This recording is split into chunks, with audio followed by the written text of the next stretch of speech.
Hey guys, कैसे हैं सब लोग। आज हम नई यूनिट स्टार्ट करने वाले हैं जिसका नाम है मसल फिजियोलॉजी।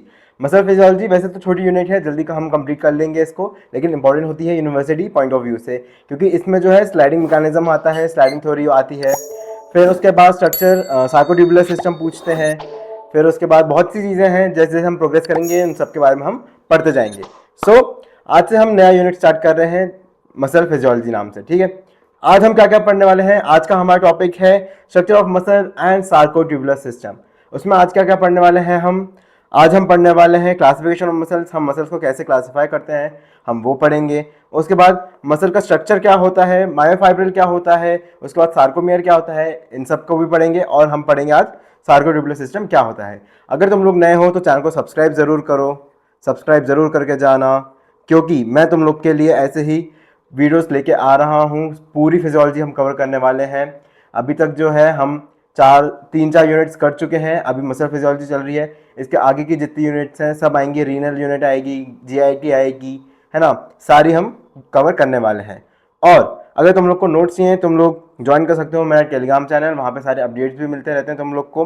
और अगर तुम लोग को कोई डाउट होता है या मेरे साथ 1-to-1 कनेक्ट करना चाहते हो तो इंस्टाग्राम पे द अनफिल्टर्ड मेडिको के नाम से सर्च करो, या फिर इंस्टाग्राम की लिंक जो है मैंने दे रखी है डिस्क्रिप्शन में, उससे जाकर के तुम लोग मेरे को फॉलो कर सकते हो। तो आज का हम टॉपिक शुरू करते हैं जिसका नाम है structure of muscle and sarcotubular system. सबसे पहले हम ये समझते हैं कि मसल क्या होती है, ठीक है। सबसे पहले जो मेरा क्वेश्चन है वो ये है, व्हाट इज अ मसल, है ना। अब भाई कहीं से तो आई होगी ना मसल, क्या कुछ तो होगा इसका। तो मसल के बारे में याद करो, हमने 11th क्लास में भी पढ़ा है। 11th क्लास में जब नीट के लिए हम पढ़ रहे थे तो हमने पढ़ा है क्या कि muscle is a specialised connective tissue, specialised connective tissue. Connective tissue जो होता है, जिसका जैसे इसका नाम है, चीज़ों को कनेक्ट करना, बेसमेंट मेम्ब्रेन हो गई, है ना, मसल हो गई, ब्लड भी जो है एक टाइप का स्पेशलाइज कनेक्टिव टिश्यू होता है जो फ्लूइड के फॉर्म में प्रेजेंट होता है, हमारे आर्टरीज में, वेन्स में, कैपिलरीज में फ्लो करता है।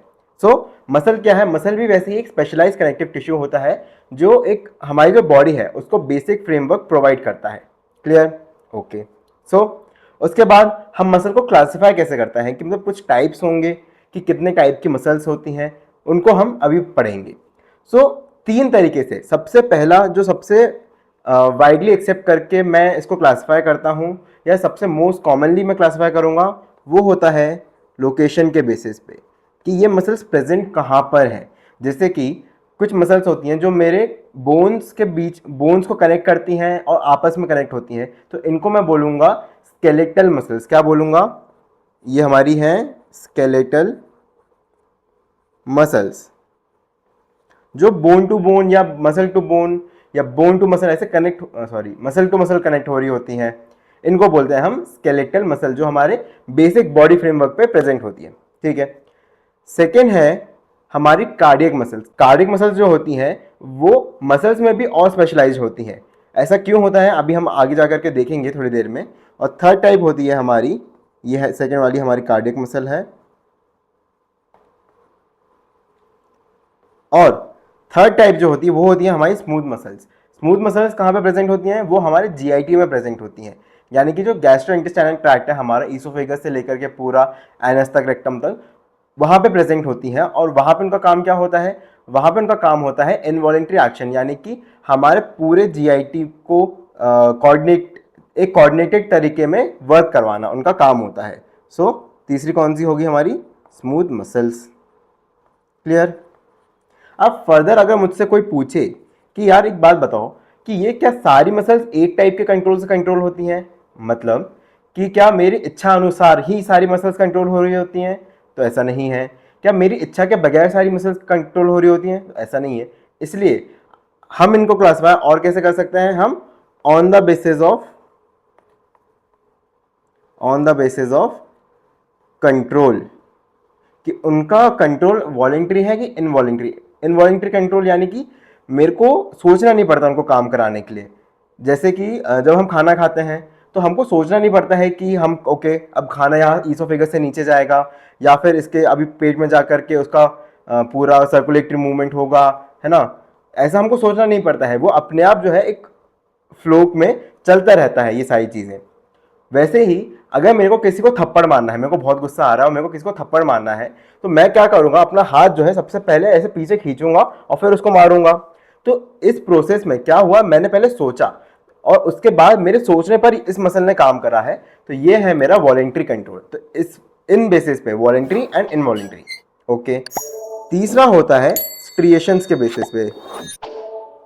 स्ट्रिएशंस बेसिकली डार्क और लाइट बैंड से बनने वाले हमारे एक पैटर्न स्ट्रक्चर होता है, पैटर्न्स होते हैं जो मसल के अंदर प्रेजेंट होते हैं। ये हमको कार्डियक और स्केलेटल मसल में देखने मिलते हैं। तो इन बेसिस पे, इन 3 बेसिस पे हम मसल्स को क्लासिफाई कर सकते हैं। सो देखते हैं क्लासिफिकेशन कैसे कैसे करा हमने अभी इनका। हमने क्लासिफाई करा on the basis of striations, on the basis of control and on the basis of location. Location के बेसिस पे मैंने 3 बेसिक कौन सी बताई, skeletal, smooth and cardiac. Cardiac muscle कहाँ प्रेजेंट होती है, हमारी हार्ट में प्रेजेंट होती है। कार्डियक मसल जो होती है, कार्डियक मसल की स्पेशलाइज प्रॉपर्टी ये है कि वो स्केलेटल मसल जैसा भी एक्ट करती है, यानी उसमें स्ट्रिएशंस प्रेजेंट होते हैं, और वो इन्वॉल्यूटरी कंट्रोल में होती हैं, यानी कि उसका कंट्रोल जो होता है ऑटोनॉमिक नर्वस सिस्टम के थ्रू होता है। क्लियर। सो कार्डियक मसल जो होते हैं इनवॉल्यूंटरी भी होती है और स्ट्रिएटेड भी होती है, जबकि स्मूथ मसल इनवॉल्यूंटरी होती है लेकिन उसमें स्ट्रिएशंस नहीं होते हैं, नॉन स्ट्रिएटेड होती है। स्केलेटल मसल जो होती है वॉलंटरी होती है और स्ट्रिएटेड होती है। तो इन टाइप्स में हम इनको और फर्दर क्लासिफाई करते हैं इन बेसिस पे। क्लियर। ओके, नेक्स्ट जो होता है, अब मसल्स जो है एक ऐसा नहीं है कि एक सिंगल मसल है वो पूरा ऐसे प्रेजेंट है, नहीं। मसल्स के बंडल्स होते हैं, उनके ऊपर उनकी कवरिंग्स होती हैं, बंडल्स के अंदर बंडल्स होते हैं, मायोफाइब्रल होता है। मायोफाइब्रल जो है एकदम बेसिक स्ट्रक्चर होता है, बेसिक यूनिट होती है मसल की, उसको हम मायोफाइब्रल बोलते हैं। सो क्या होता है, अब मसल जो है ऐसे बंडल्स में प्रेजेंट होती है। मान लो मैंने एक मसल ली यहाँ पे, ठीक है, और इसका कट सेक्शन कर दिया, काट दिया यहाँ से, ठीक है। जो हमारे जैसे बाइसेप्स है ना, बाइसेप्स कैसी होती है हमारी, एक हेड यहाँ है, एक हेड यहाँ है, ऐसे मिलेंगे मिलेंगे, है ना, फिर बीच में से फूलता है और एक जगह जा कर के वो कनेक्ट हो जाते हैं। तो मैंने क्या करा, इस बाइसेप्स को यहाँ से काट दिया, ठीक है, यहाँ से काट के मैं इसको देख रहा हूँ। कहाँ से देख रहा हूँ, फॉर एग्जाम्पल ये बॉटल है, ठीक है, ये बॉटल है, इसको मैंने कट कर दिया, यहाँ से काट दिया इसको। अब मैं इसको यहाँ से देखूंगा, ठीक है, टॉप से देख रहा हूँ मैं इसके। सो उसी में हमको यहाँ पे मसल का और स्ट्रक्चर देखने मिलता है। तो क्या होता है, मसल की जो बाहर की कवरिंग होती है, सबसे सबसे बाहर की कवरिंग, उसको बोलते हैं एपिमाइजियम। एपिमाइजियम, सबसे बाहर की कवरिंग को हम एपिमाइजियम कहते हैं। ओके, फिर उसके बाद जो अंदर बंडल है, इस बड़े से बंडल के अंदर फर्दर और छोटे छोटे बंडल बने हुए हैं। उसमें भी जो एक ये वाला बंडल है, देखो ये वाला, ठीक है, मैं मार्क कर रहा हूँ, आई गेस दिख तो रहा होगा, दिखना तो चाहिए। सो इस बंडल में क्या होता है, इस बंडल की कवरिंग को नाम देते हैं हम पेरीमाइजियम। क्लियर, सॉरी SIUM, ठीक है। फिर फर्दर इसके अंदर एक बंडल और होता है, लाइक बहुत मतलब 3 बंडल्स होते हैं, 3 ग्रुप्स में बटे होते हैं, ये 3 ग्रुप्स में बटा होता है। सबसे बाहर का एक बंडल है, फिर उसके अंदर छोटे छोटे और हैं, फिर उसके अंदर एक छोटे और हैं, फिर उसके अंदर जा करके हमारी फाइनली मायोफाइब्रल हमारी मसल होती है, बेसिक यूनिट। इसका हम नाम देते हैं, इसकी कवरिंग का नाम होता है एंडोमाइसियम। Endomysium, clear. सो सबसे अंदर की कवरिंग का नाम क्या है, एंडोमाइजियम, उसके बाहर की पेरीमाइजियम और उसके सबसे बाहर की एपीमाइजियम। क्लियर, आई गेस याद रहना चाहिए। सो जैसे कि मैंने अब बताया, सबसे बाहर का ये है, फिर उसके बाहर उसके अंदर बहुत सारे ऐसे ग्रुप्स प्रेजेंट हैं, बंडल्स प्रेजेंट हैं। उन बंडल्स के अंदर का एक हमने निकाल के देखा तो उसमें भी ग्रुप्स हैं प्रेजेंट, उसके अंदर का भी बंडल हमने निकाल के देखा तो फाइनली उसके अंदर के बंडल में एक हमको मिलेगी मायोफाइब्रिल, हमको फाइनली मायोफाइब्रिल देखने मिलेगी। क्लियर। तो ये हमारा स्ट्रक्चर होता है ऐसे। एक कहावत है ना, जैसे कि मतलब एक कहावत है, जोक बनाने को कह लो, जोक ही है बेसिकली। जोक बनाने को लोग कहते हैं ना, डब्बे में डब्बा, है ना, डब्बे में डब्बा, डब्बे में केक। तो यहाँ पे 3 डब्बे हैं हमारे पास, पहला डब्बा ये है, फिर दूसरा डब्बा ये है और तीसरा डब्बा ये है, और फाइनली केक क्या है हमारा, मायोफाइब्रिल। ऐसे याद कर लो, डब्बे में डब्बा, डब्बे में डब्बा और डब्बे में केक। क्लियर। सो फाइनली अब हम देखते हैं स्ट्रक्चर ऑफ स्केलेटल मसल क्या होता है। The structure of skeletal muscle refers to its anatomical organisation and composition, कि कैसे वो अरेंज है, क्या क्या उसमें प्रेजेंट है। Skeletal muscles are composed of several layers of connective tissue that provide support and organization, as well as muscle fibers that generate force to produce movement. Muscle fibers he ultimately जो है movement को generate करते हैं। Clear. Cell membrane को हम sarcolemma बोलते हैं। Sarco का मतलब होता है मसल से। क्लियर। जहां जहां सार्को वर्ड आएगा जहां जहां सार्को वर्ड आएगा वहां वहां हमको समझना है कि मसल की बात हो रही है। क्लियर। मसल की वो बात कर रहा है, मसल के बारे में बताना चाह रहा है हमको। ओके। सेल मेम्ब्रेन क्या है? सार्कोलेमा है। The outer covering of the muscle fibre, muscle fibre यानी हमारा मायोफाइब्रिल। ओके।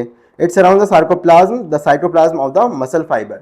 जैसे हमारे किसी भी नॉर्मल सेल में साइटोप्लाज्म होता है, वैसे ही यहाँ पे हमने मसल के साइटोप्लाज्म को हमने क्या बोला है? सार्कोप्लाज्म। क्लियर। और कुछ डिफरेंस नहीं है, बस नाम का यहाँ पे डिफरेंस है। Sarcoplasm, the cytoplasm of the muscle fiber, clear, contains cellular organelles necessary for muscle contraction, such as mitochondria for energy production and myofibrils for contraction.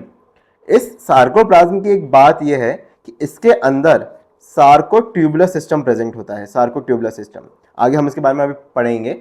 सार्कोट्यूबुलर system का बेसिकली काम होता है कि इंपल्स को कैरी करना और कैल्शियम को स्टोर करना।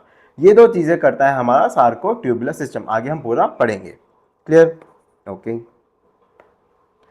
नेक्स्ट है myofibrils.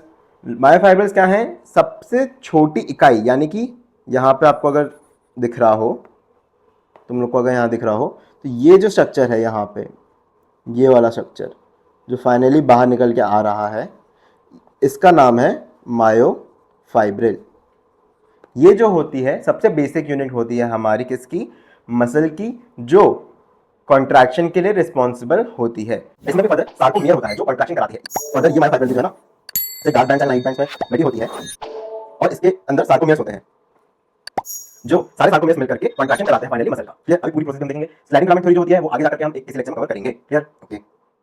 Myofibrils, long cylindrical organelles that run parallel to the length of the muscle fiber, composed of repeating units or sarcomeres, which are functional units of muscle contraction.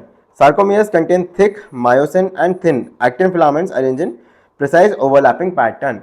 देखो क्या होता है, यहाँ पे हमारे पास थिक फिलामेंट और thin filament की बात करी अभी इसने। ठीक है। सो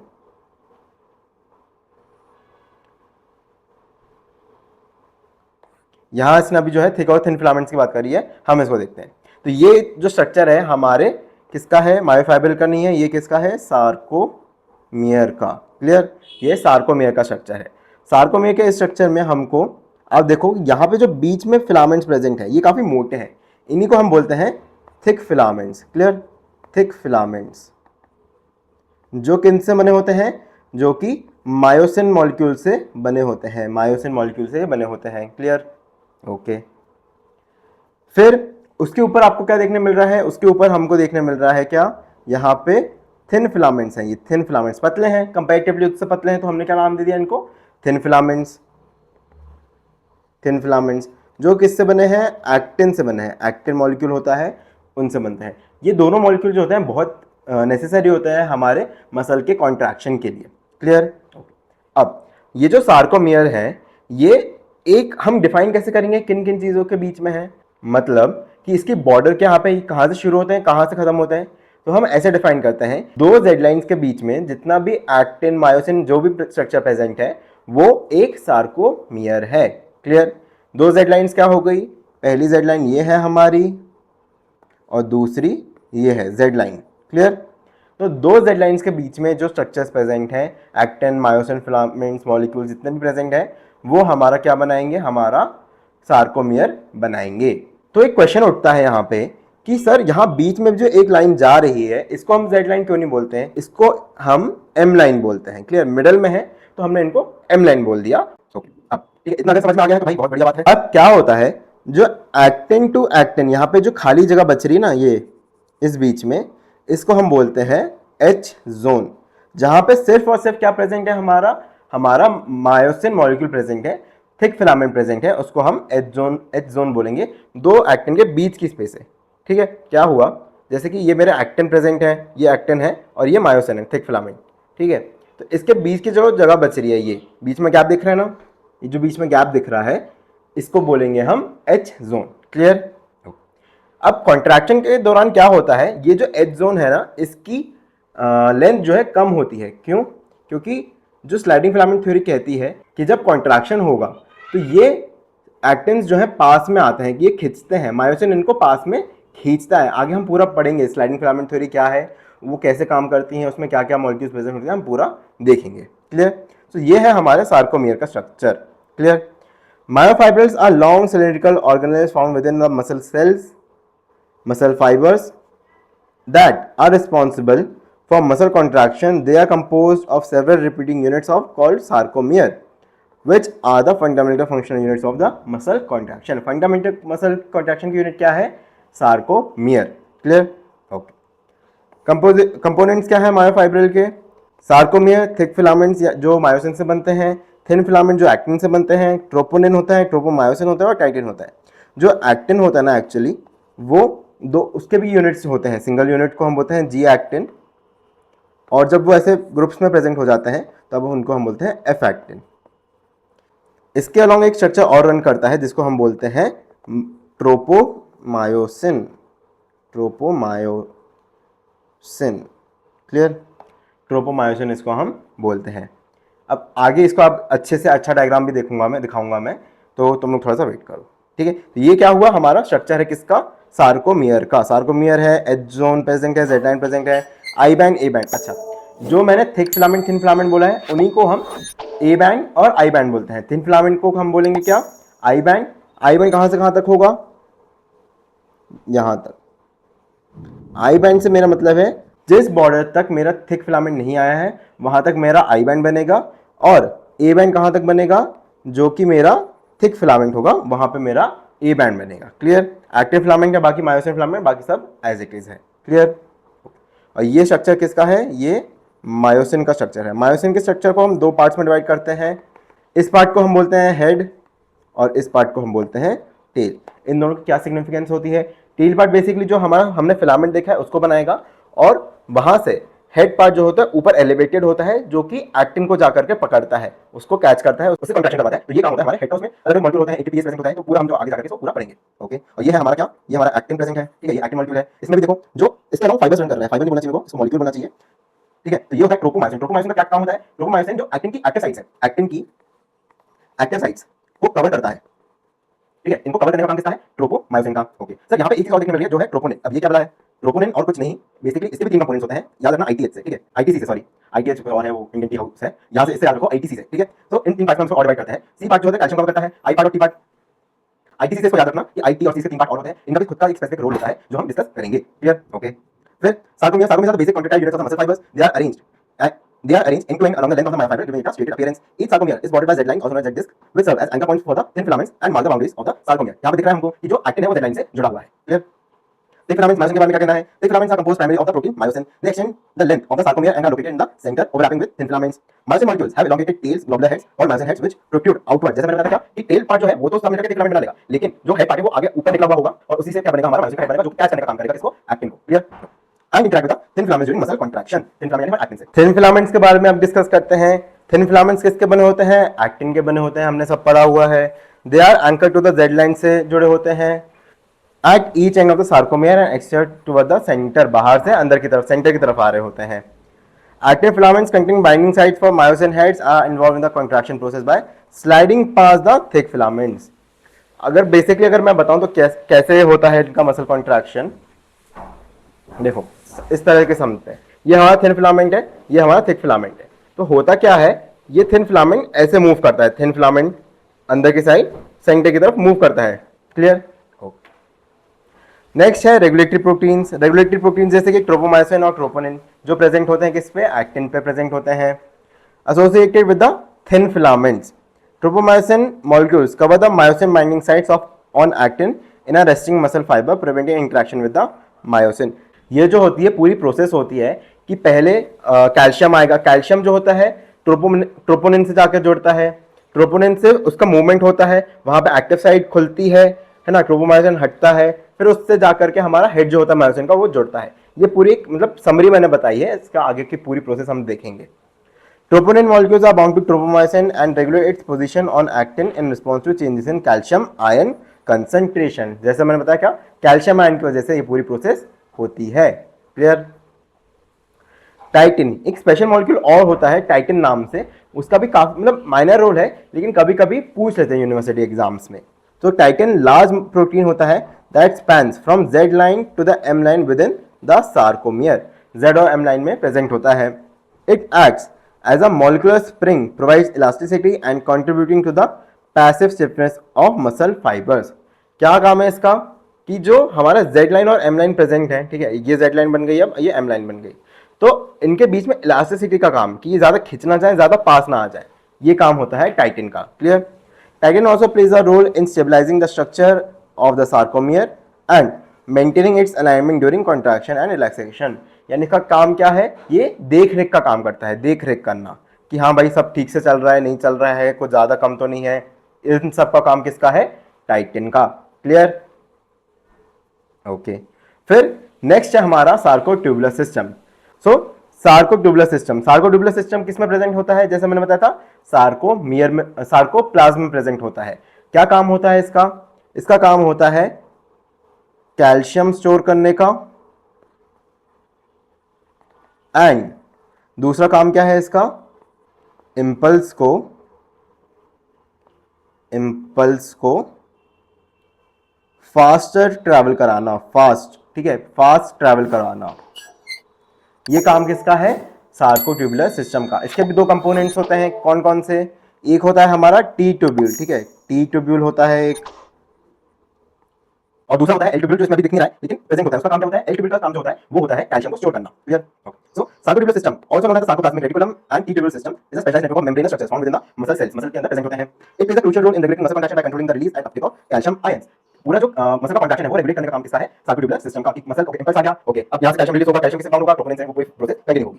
तो सबसे पहले क्या है सार्कोप्लाज्मिक रेटिकुलम। सार्कोप्लाज्मिक रेटिकुलम का क्या काम है, specialised type of endoplasmic reticulum found in muscle cells, forms a network of membranous tubules surrounding each myofibril within the muscle fiber। हर एक मायोफाइब्रिल के हर एक मायोफाइब्रिल में ये प्रेजेंट होता है।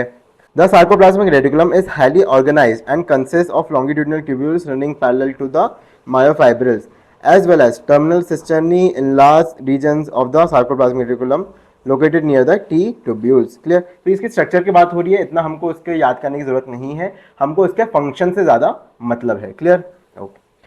टी ट्यूब्यूल्स क्या है, ट्रांसवर्स ट्यूब्यूल्स होते हैं। T tubules are invaginations. Invaginations का मतलब क्या हुआ कि जैसे कि यहाँ पे देखो ये पूरे इसमें से होते हुए जा रहे हैं। क्लियर। ये पूरे क्या है, इसमें से होते हुए जा रहे हैं, तो इन्हीं को हम बोलेंगे invagination, through and through out हो रहे हैं पूरे। Clear. Invaginations of sarcolemma muscle cell membrane that penetrate deep into the interior of the muscle fibre. पूरे एक चैनल जैसा बनता है ये, क्योंकि यहाँ से इम्पल्स जो है कैरी ऑन होता है और फिर वो सारे जो हमारे मायोफाइबर्स होते हैं उन तक पहुंचता है। Clear. They form a network of tubules that surround each myofibril and make contact with the terminal cisternae of the sarcoplasmic reticulum. Okay. T tubules are essential for transmitting action potentials, electrical signals from the cell surface to the interior of the muscle fiber, allowing for rapid and synchronized muscle contraction। अगर हम चाहते हैं कि हमारी जो muscle है वो पूरी एक साथ कॉन्ट्रैक्ट करे, तो इम्पल्स वहाँ तक हर एक पॉइंट तक पहुँचना ज़रूरी होता है और एक साथ पहुँचे ये ज़रूरी होता है। क्लियर। तो टी ट्यूब्यूल्स क्या करते हैं कि इम्पल्स आया और यहीं से जो है जल्दी जल्दी सारे इम्पल्सेस जो कैल्शियम को जाने हैं जहाँ से, वो पास ऑन होते रहते हैं सारे मायोफाइब्रिल्स तक। क्लियर। ओके। सो फंक्शन क्या है अब इसका, जैसे मैंने बताया कैल्शियम रेगुलेशन है, कैल्शियम चैनल्स कैल्शियम आयंस का जो पूरा रेगुलेशन होता है, रिलीज होता है, वो इनके अंदर आता है। The sarcoplasmic reticulum plays a central role in regulating intracellular calcium ion levels. जो हमारे मसल के अंदर कैल्शियम प्रेजेंट है उनको रेगुलेट करने का काम किसका है, इसी का, सार्कोप्लाज्मिक रेटिकुलम का। Okay. Which are critical for muscle contraction. At rest, the sarcoplasmic reticulum stores calcium ions within its lumen at a much higher concentration than the surrounding cytoplasm। जो बाहर का कैल्शियम कंसंट्रेशन है और इसके अंदर का calcium concentration है जैसे कि जो साइटोप्लाज्म में हमारा ये मसल सेल मान लो, ठीक है, सेल नॉर्मल सेल की तरह दिखा रहा हूँ। सो क्या होगा, ये सार्कोप्लाज्मिक रेटिकुलम है फॉर एग्जांपल, इसके अंदर जो कैल्शियम प्रेजेंट है वो ज़्यादा है एज कंपेयर टू बाहर का कैल्शियम, ठीक है, ये कम है। Clear? Okay. When a muscle fiber is stimulated to contract, an action potential travels along the T tubules, triggering the opening of voltage-gated calcium channels located in the T tubule membrane. जो impulse होते हैं, जैसे हमने बात करा, ये T tubule से पास होकर के कहाँ पे आएंगे, L tubules में आएंगे, जहाँ पे क्या स्टोर है, हमारा कैल्शियम स्टोर है, वहाँ से इनका रिलीज शुरू हो जाएगा. This depolarization causes the release of calcium ions from the terminal cisternae of the sarcoplasmic reticulum into the cytoplasm, a process known as calcium release. इस प्रोसेस को calcium release बोलते हैं. The release calcium ions bind to the related proteins troponin and tropomyosin, इन दोनों पे जाकर जुड़ेगा. फिर troponin क्या है, C troponin पे जाकर जुड़ता है हमारा कैल्शियम, वहां से अनमास्किंग होगी किसकी, जो एक्टिव साइड फिलामेंट की, एक्टिन की, उसकी जो एक्टिव साइड है वहां से वो एक्सपोज हो जाएगी. तो इस साइड पे फिर कौन आके जुड़ेगा, हमारा मायोसिन आकर के जुड़ जाएगा, और ऐसे ही जो है मसल कंट्रैक्शन होता है. Clear? Troponin and tropomyosin thin filaments initiating the contraction process by allowing myosin heads to interact with the actin filaments. Clear? फिर कैल्शियम अपटेक एंड रिलैक्सेशन, अब कैल्शियम बाहर निकल गया, इसको परमानेंटली बाहर नहीं रहता, ये फिर कुछ टाइम के बाद वापस अंदर स्टोर होता है. Clear? Following muscle contraction, calcium ions must be rapidly removed from the cytoplasm to allow the muscles to relax. एक शॉर्ट ड्यूरेशन के लिए कैल्शियम बाहर जाता है, ये सारी प्रोसेस टेक प्लेस करती है, एंड देन वापस से कैल्शियम अंदर आ जाता है. Clear? Calcium ions are actively transported back into the sarcoplasmic reticulum. Actively यहाँ पे क्यों लिखा है, क्योंकि ये प्रोसेस किसकी वजह से हो रही है, चैनल्स की वजह से, जो एटीपी से रिलेटेड है. Clear? Back into the sarcoplasmic reticulum by calcium ATPase pumps. Calcium ATPase pump होते हैं located in the sarcoplasmic membrane, sarcoplasmic reticulum membrane. This process known as calcium reuptake reduces the cytoplasmic calcium concentration along the regulated proteins to return to their resting positions and the muscle to relax. क्योंकि ये सारी process कहां से initiate हुई, calcium की वजह से. Calcium ने क्या करा, अनमास्किंग कराई साइड की, फिर मसल कंट्रैक्शन हुआ. तो अगर इसी कैल्शियम को मैं वापस उठा करके सार्कोप्लाज्मिक रेटिकुलम में डाल दूं तो क्या होगा, वापस से जो मसल कंट्रैक्ट हुई वो क्या हो जाएगी, रिलैक्स हो जाएगी. ठीक है, तो यही जो पूरी प्रोसेस होती है मसल कंट्रैक्शन एंड रिलैक्सेशन की, ये किस वजह से हो रही है, कैल्शियम की वजह से हो रही है. Clear? The sarcoplasmic reticulum serves as a calcium reservoir, replenishing its stores during lactation in preparation for the next contraction. अगले contraction के लिए जो तैयारी होती है वो इसलिए होती है. रीअपटेक क्यों होता है, ताकि अगला contraction भी हो पाए. क्लियर? तो यार इसी के साथ आज का लेक्चर हमारा खत्म होता है. अगर तुम लोग नए हो तो चैनल को सब्सक्राइब जरूर करना. सारे यूनिट्स हम कवर करेंगे. मसल फिजियोलॉजी आज से हमने शुरू कर दी है, और अगर तुम लोग को नोट्स चाहिए टेलीग्राम चैनल ज्वाइन कर सकते हो, और अगर मेरे साथ 1-to-1 कनेक्ट करना है या फिर कोई डाउट होता है पूछने के लिए, कमेंट सेक्शन में पूछ लो, या फिर मेरे को इंस्टाग्राम पे डीएम तुम लोग कभी भी कर सकते हो, एंड आई मीन कभी भी. ठीक है, इसी के साथ आज का लेक्चर यहीं पे खत्म होता है. मिलते हैं अगले वीडियो में.